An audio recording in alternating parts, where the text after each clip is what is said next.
My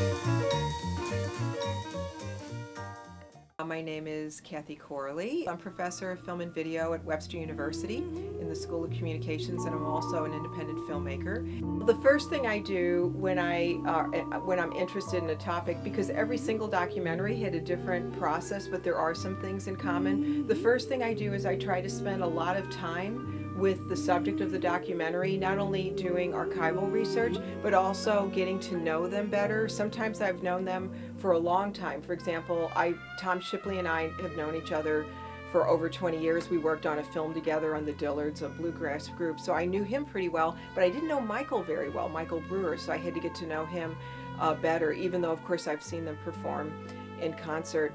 When I did a film about the late Blake Travis, I knew Blake for decades, and so that part was already taken care of, and that was the case of a documentary where the subject died before I was able to finish it. So I put together this almost like a tribute to a person's life and the value of one's life, sort of like the power of one.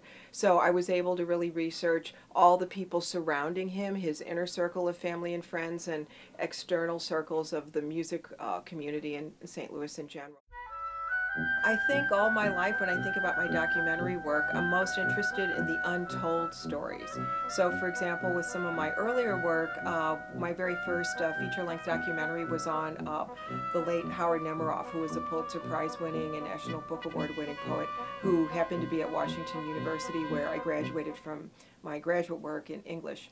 And so it was really wonderful to be able to show the creative process, what he's like as an individual, a lot of the different elements that went into his work, and I was, very excited that I was able to bring that story of Howard Nemeroff to a national audience because it ran on PBS. And then also Henry Townsend, the late blues musician. I've always loved music. I actually have a music background. I even play in a Brazilian band. And Henry is one of those unsung heroes of blues history. He recorded in, I think, 6 different decades of blues history recording, and only blues aficionados knew who he was. For me, making a documentary is an odyssey.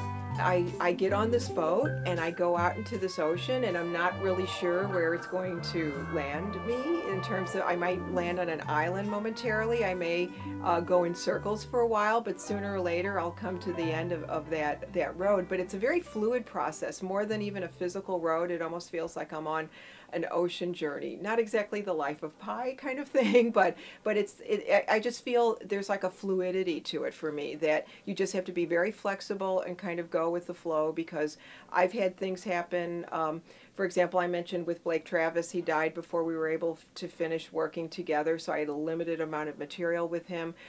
When I did a second film on Howard Nemeroff, he was diagnosed with throat cancer that had metastasized, so I had to really curtail the rest of the planned shooting schedule and had to work with what I was able to deal with. So I've had illness and death even really impact how I would put together the film, and it was even very painful, especially for someone like Blake Travis, for me to edit a film after they had passed away. With Howard Nemeroff, I was able to finish it before he died.